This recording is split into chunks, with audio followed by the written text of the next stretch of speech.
Hello again, my dear students, and welcome to this second part for the second chapter, where we are scaling up from a photovoltaic material and junction into a cell and a module. In the previous part of this chapter, we have demonstrated together some basic concepts related to either the calculation procedures related to the power and energy. What is the difference between irradiance and irradiation? And by the end of this part, we have demonstrated the AM or the air mass standards and what is meant by equivalent sun hours or the peak sun hour concept. And as I told you, this is a very basic and fundamental concept in making PV sizing process, which is a core process in our course and maybe in your future work and job. So today we are going to shift up toward a cell and what's called the IV characteristics for a cell. Generally speaking, we have demonstrated together in chapter 1 the concept of carrier generation and collection in a solar cell in terms of photon absorption, electron hole pair generation, electron separation and hole separation, and finally collection by the electrons. This concept, which is a basic and important concept, so that electrons and holes can move, creating an electrical current to the load. However, in order to demonstrate this behavior as a device, we should reflect that on what's called an IV curve. The IV curve is actually not a characteristic curve associated to solar cells, but it's a very big concept related to electronic devices in general.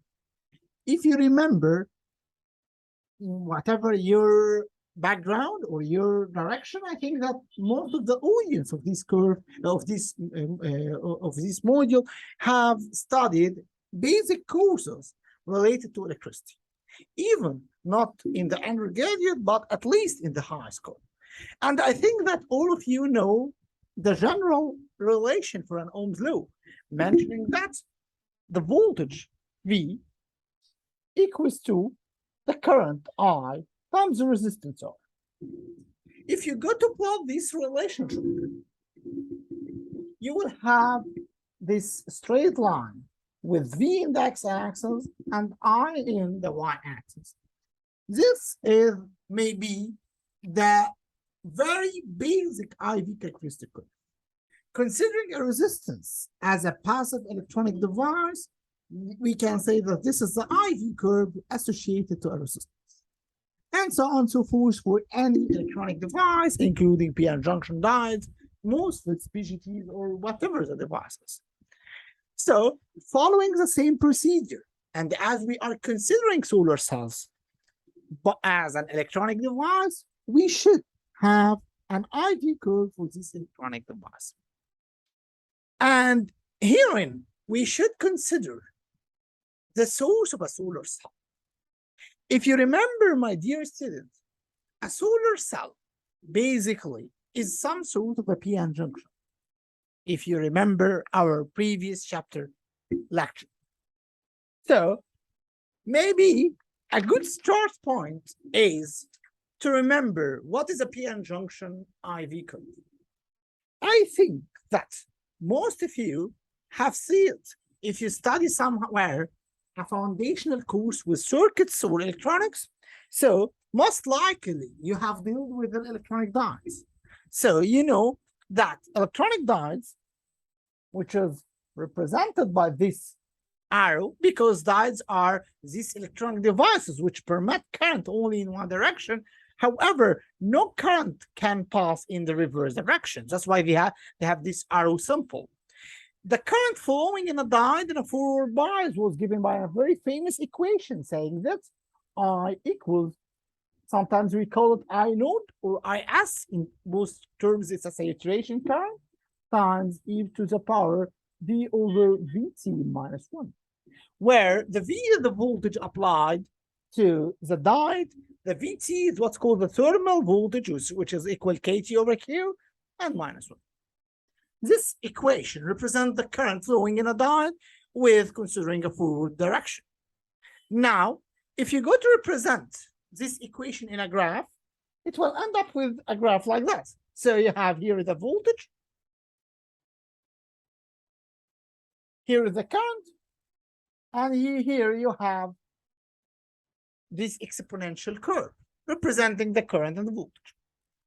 Usually, I used to describe the difference between diodes and solar cells in this direction.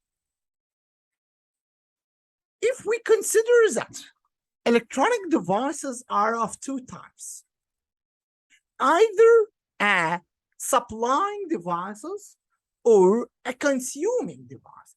So if we got to make a clear cut or to categorize or classify electronic devices into two families, a first family which supply power, energy, or whatever, and the second is what's consumed.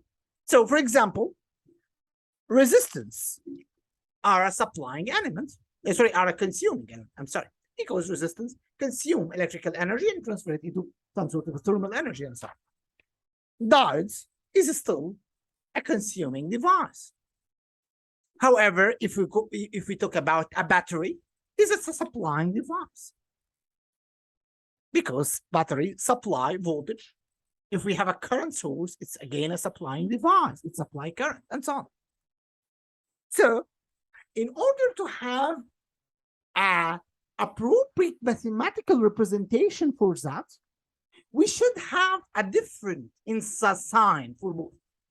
I mean, if we consider that the power consumed is positive, then the power supply should be negative. That's why the summation ends to zero. Why I'm considering? You know, all of you, you know that the power, the electrical power, is equals to voltage times current. So, if I told you for any operating point in this resistance, calculate the power, what you are going to do simply is that you select your operating point. I mean, a certain voltage and a certain current. For this operating point, we have a certain voltage and a certain current. If you multiply this certain voltage with certain current, you will get a power, because power equals voltage times current. As you can see from this graph, as far as your IV curve is in the first quad, that obviously means that voltage and current are both positive, which ends up with the power is still positive. Again, you can repeat the same experiment for a diode. If you select any operating point for a diode and find out the corresponding voltage and the corresponding current, you will find that the power is still voltage times current, which is still positive. So that concludes that for most of for all consuming devices, we should expect an IV curve in the first quad, where voltage and current are both in positive. However, whenever we have a supplying device, we should expect that this supplying device IV curve not to be in the first quad, so that we can get a negative current, a negative power. So, in order to get a negative power mathematically, you have two solutions. Either to transfer to the second quad, where the voltage is negative, or to transfer to the third quad, where the current is negative. In both cases, my dear students, your IV curve will turn it to be a negative value. So, in this case, we have to consider our solar cells. If you remember, my dear students, in one of my slides in chapter 1, when I mentioned the IV curve for not the IV curve, when I mentioned the energy band diagram for a solar cell, and make this illustration for a photon to be inserted in a solar cell, and then when this photon inserted is captured and electrons and holes start to move, we have to conclude it together that the electrons moving in this case is what's called a minority carrier's electron. So this is the case where we have. So whenever this is a minority carrier electron or a minority current, so simply speaking, you can say that your current is negatively signed with respect to the majority current. Because as you know, whenever you have a negative sign to the current, that means simply it's moving in the anti-direction. And as far as your electrons or your carriers here are a minority carrier, then you should expect a negative current. So what happens simply when we consider an IV curve of a solar cell is that this curve is going to be shifted down like that. So that as if I grab this curve and push it down to this. And as you can see, your generation area is limited to this area under the third quad. Because only in this area, your power is negative. Whenever your curve across the x-axis, then it's turned to be a supplying device, sorry, a consuming device, not a supplying device. And this can be represented as the IV curve for a solar cell. Back to our slides and back to this IV curve. So as you can see, this is an IV curve for a solar cell. It's simply like a diode IV curve. Let me plot it again. So this is some sort of a diode IV curve. So it's simply like a diode IV curve. However, we push it downward so that we make it in the third quad to represent a current generation. The higher the current, I mean the higher the photon, the higher this curve will be pushed down. That's why we call this what's called the I short circuit or the short circuit current. So let's go first to describe more about the main fundamental parameters in this curve. Okay, so as you can see, this curve has two crosses points. A first cross or intersection point with the y-axis and a second point with the x-axis. The point with the y-axis is what we call the short circuit point. Why we call this point as a short circuit point? Simply because if you search for the voltage at this point, it will be zero. And in electricity, whenever you have a zero potential, that means you have a short circuit condition. You just connect the solar cell or whatever the device with a wire. That's why we have a zero voltage potential. That's why we call this as short circuit current. Alternatively, if you go to this crossing point with the x-axis, you will find some sort of a voltage with a zero current. There is nothing in between the electrodes. That's why we call this an open circuit voltage. As I just mentioned, to calculate the power at any point, what you are going to do simply is to find the corresponding voltage, the corresponding current, and multiply them together. As you can see, here you have a short circuit current with zero voltage, while here you have an open circuit voltage with zero current. So simply, at this point and at this point, which represents the two extreme points for our generation or our supplying IV curve, you will find the power equal to zero. And this is simply the PV curve or the power voltage curve. Of course, it should be with a negative sign because here the current is negative and the voltage is positive. However, for simplicity, we consider it as an absolute power so that you can see it in this manner. What is really interesting is, in both extremes, the power is equal to zero. However, somewhere in the middle, there is a point at which the power is maximum, which we refer it as a maximum point or a maximum power point. For this point, we have a corresponding voltage, which we call it Vm, and we have a corresponding current, which we call it Im. This is a very tricky point related to the concepts of a solar cells. Vm is not the maximum voltage, because if you recognize the curve here, you will find that the maximum voltage is VOC. VOC is, in terms of a value, has a value greater than Vm. However, we call it a VM as this is the point at which the power is maximum. Same for IM. IM is not the maximum current because simply I short circuit is greater than IM. However, we refer to this IM as the maximum current. The point at which, or the current at which the power is maximum. So IM and VM represent the point at which the power is maximum, and this is the point for which you are targeted to work. Maybe in one of our next chapters, we will deal with what's called the maximum power point trackers. I think most of you hear about it before.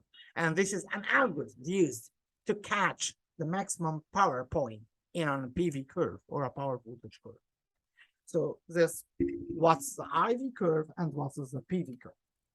But one of the very important parameters related to the solar cells is what's called the efficiency. It's not only actually for a solar cell, it's for any conversion system or any energy harvester. It's what's called the this is what's called the IV curve, or sorry, the efficiency. The efficiency is simply the ratio between what you have been extracted as a power, which is in our case, of course, it's an electrical power, over the input power, which represents a solar power coming from solar spectrum. If we divide these two terms together, we will get what's called the solar cell efficiency. And this is a very important point in our solar cells. So let's try to describe what is the solar cell efficiency and how we can calculate the solar cell efficiency. Okay, so as I just mentioned, it's a process of normalizing the maximum power extracted as an electrical power to the input solar power. Let's forget now what is the input solar power. I will tell you later on what's the input solar power. Let's concern on the denominator of this ratio, which is the output extracted power.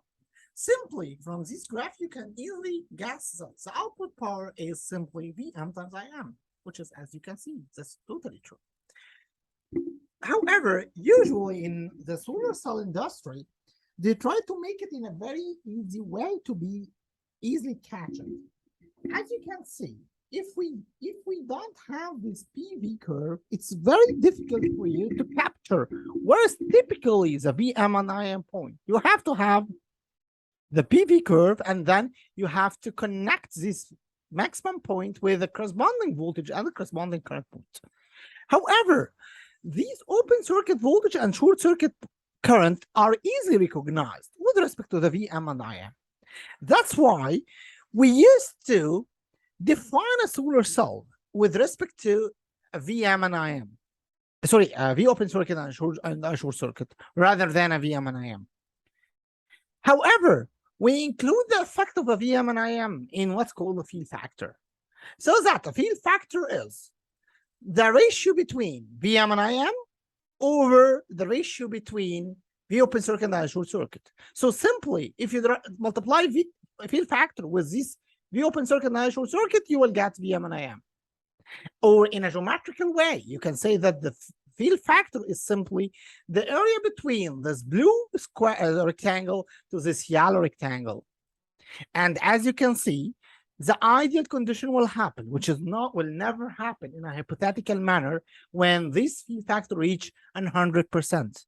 I mean, the blue curve as a blue rectangle and the red rectangle overlaps together to reach a maximum condition, which is again an hypothetical condition. That's why it's a very big mistake whenever you are dealing with a solar cell to say that I can multiply V open circuit and short circuit and assume field factor is 100%, because this is typically an hypothetical condition, which will never happen. Okay, so this is the most famous equation for an efficiency, which is V open circuit times I short circuit and field factor over the input power. The input power, or the easiest way to make the input power, is to multiply what's called the irradiance, assuming a 1 cent condition, which is 100 watt per meter square, times the area of a solar cell. That's why to make it in terms of watt, not watt per meter square or not a power density. So simply you can put here in the denominator one sun condition, 100,000 watt per meter square, not 100,000 watt per meter square, times the area of a solar cell, which is whatever it is in meter square. So the output of this multiplication is simply something in watts. And here you can calculate the efficiency. Typically for silicon solar cells, we already demonstrated that the theoretical efficiency is 31%. However, if we talk about the commercial efficiency, the commercial efficiency fluctuates. So in case of a polycrystalline solar cell, for example, it can be 15 to 17%. If you go to a monocrystalline, you can scale up to maybe 23, 24%. For lab calculations or lab measurement, it reaches 26%. This is what is up to date so far in literature. So this is the IV curve. But in electricity, it is very important to try to have what's called an equivalent circuit. What is an equivalent circuit? An equivalent circuit is simply an electronic circuit that model the same behavior as a real device. So we need to construct an equivalent model for a solar cell that results up with the same IV trend, as you can see. And this will be our next task in this lecture. If we return back to the story of the IV characteristic curve we just demonstrated a few slides ago, when I told you that the nature of the IV curve of a solar cell is simply a direct curve. So applying the same concept, we can say that we have a diode, which is, if you remember, I just write the equation for a diode, which is I equal I node e to the power v over vt minus 1. Now, what you happen is you push this diode curve downward with some value called I short circuit. So that comes like that, which simply means that you subtract I short circuit minus this value to push this down. That's right. So we can say that I equals I short circuit minus the characteristics for a diode. I node e to the power v over vt minus 1. Or in terms of circuit, we can say that if we have diode in this direction, we have a current source, because this I short circuit represents a constant current. So we have a current source which is operating in the reverse direction. So the total current here is this current source minus the current flowing in the diode. As you can see here, the current flowing in this branch is the current coming from the short circuit, from the current source, which is I short circuit, subtracted by the current flowing in the diode, which is this term. This is simply how we can think about an equivalent circuit for a solar cell. So back to our slides and back to our laser pointer. So this is simply how we consider it. It's a short circuit, it's a current source representing a short circuit current. Then we have a diode flowing here. So this is a current flowing in a diode.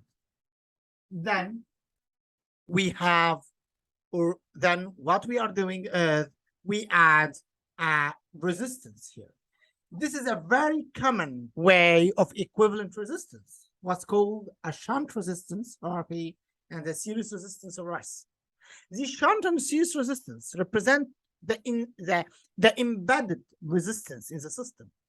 Either the resistance in the p-n junction, the resistance in the contact, the resistance in the interwiring between cells or in module, or even the resistance to the device where we make our measurements. And maybe one of the things we are going to do during our on-campus session is that we are going to make a real IV curve measurements during our lecture. And you can see how we can measure a solar cell. Okay, so this is simply an equivalent circuit for a solar cell with this short circuit current as a current source diode, series resistor, and shunt resistance. One of the very interesting issues in literature is to demonstrate the impact of the short circuit resistance and of the series resistance and shunt resistance. The series resistance, as you can see here, the RS, results with a lower slope in the first half of the curve. So when you measure an IV curve and find that this IV curve is tilting in this direction, that means simply that you have a high series resistance. Alternatively, the open circuit, the shunt resistance related to that second half of the curve, as you can see here. So this is a still sharp curve. However, this half is going to be tilted, and this represents again a low shunt resistance. It's important to highlight that the ideal value for a shunt resistance is infinity, while the ideal value for a series resistance is 0. That's why whenever RS is high, this is something unpreferable. Whenever RP is low, this is something unpreferable. Finally, in this lecture, there is another, actually, it's not another, there is many other equivalent models. By the way, this one is considered as the most famous model, and between quotations, the most simple model for a solar cell. However, generally speaking, there is a lot of other models related to this solar cells. Another famous model, maybe more accurate model, is what's called the double diode model. Herein we are representing the solar cell not only as a one diode, but as a two diode. This gives sometimes best fitting with respect to experimental data. And by the way, whenever you are doing any model, your reference is experimental data. So whenever you are more close, then this is better. However, on the other hand, as you can see from the equation, this represents a more sophisticated curve with respect to the literature, with respect to the equation or mathematics. That's why it's not commonly used. By the way, or it's worth to mention that it's not only these two models, actually, there is a huge number of models. For example, whenever we are considering relatively high tech solar cells, for example, organic or perovskites or sometimes tandem solar cells, what's called the parasitic capacitance effect play a very important role in that. And herein, you have to include a capacitive model as well, a resistive model in your solar cell. So it's not only a shunt resistance and a series resistance, but you will find also some sort of a shunt capacitance and a series capacitance. You can find a lot of literature about that, specifically, as I mentioned, in both organic and heterojunction solar cells, as well as perovskite solar cells. This is very important. Maybe in our on-campus lecture, we will highlight the impact of the capacitance in the in the equivalent circuit model, and also we will highlight the effect of the tracing frequency in measurements in considering the capacitance, because as you know from your circuit classes, capacitance has no effect whenever you are in DC condition. Whenever you are in DC condition, capacitance are open circuit by default, so it has no impact. It becomes a fundamental whenever you have a high frequency, and this high frequency is usually associated whenever you are doing measurements. That's why capacitance can play a role sometimes. That's all for this chapter. Thank you very much, my dear students. In the next chapter, we are going to scale up again to what's called the module level. In the next chapter, what we are going simply to do is that we are going to open an data sheet for a typical solar module and start to gather together what are the most significant parameters related to a solar cell or a solar module. And also we will start to discuss the impact of some parameters, typically the temperature, which is the most important parameter in a PV module operation. That's all for today. Thank you very much, and see you later on.